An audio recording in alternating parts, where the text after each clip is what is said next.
for those of you that are interested in reading more about this, at the risk of self-promoting, I'm happy to mention a couple of my books.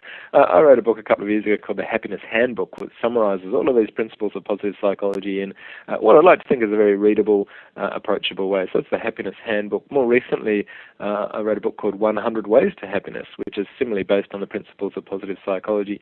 But for those people who don't like to read, a couple of hundred pages front to back, 100 Ways to Happiness is a guide for busy people. It has 100 short, sharp, succinct, very practical tips that you can just read one at a time, open up at random, find something that will help you today, and hopefully gain something from it without necessarily reading a whole chapter. I mean, each tip is about 250 words. So nice, short, sharp things that busy people can read on the bus or train into work or whatever.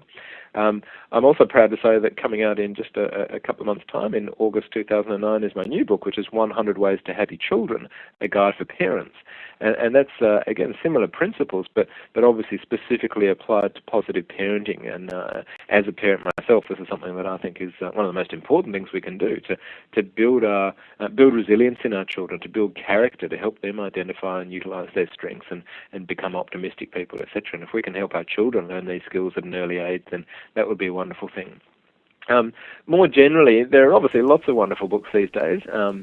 Marty Seligman's Authentic Happiness is a great introduction, a great overview of the area of positive psychology. Tal Ben-Shahar's Happier is obviously a great book as well. For those of you that might be more interested in some of the academic side of things, and Barbara Fredrickson's Positivity is a great book.